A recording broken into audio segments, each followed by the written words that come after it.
அன்பார்ந்த வாக்காளர் பெருமக்களே, அடுத்த மாதம் ஏப்ரல் 23ஆம் தேதி நடைபெற இருக்கின்ற சட்டமன்ற தேர்தலில் ஜனநாயகத்தை நிலைநாட்ட ஒவ்வொரு குடிமகனும் உங்களுடைய வாக்கை கட்டாயம் வாக்களிக்க உங்களுக்காக காவல்துறை படை நாங்கள் இருக்கிறோம் என்பதை காட்டவே இதோ உங்கள் முன்னால் வந்து கொண்டிருக்கிறோம். உங்களை யாராவது ஓட்டு போடக்கூடாதுன்னு சொல்லி நடத்தினாலோ இல்லை ஒரு குறிப்பிட்ட கட்சிக்கு ஓட்டு போடணும்னு சொல்லி நடத்தினாலோ உடனே நீங்கள் காவல்துறைக்கு தகவல் தெரிவிக்கலாம். உங்களுடைய பெயர் வந்து ரகசியம் காட்டப்படும். மேலும்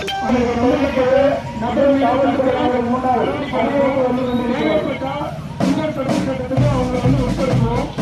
எனவே அடுத்த மாதம் ஏப்ரல் 23ஆம் தேதி நடைபெற இருக்கின்ற சட்டமன்ற தேர்தலில் ஒவ்வொரு வாக்காளரும் 100% நம்ம ஜனநாயகத்தை நிலைநாட்ட உங்களுடைய வாக்குகளை அளிக்குமாறு இந்திய தேர்தல் ஆணைய சார்பாகவும் காவல்துறை சார்பாகவும் உங்கள் அனைவருக்கும் தெரிவித்துக் கொண்டு உங்களுக்காக இதோ இந்த படை நாங்கள் இருக்கிறோம் என்பதை உங்களுக்கு காட்டி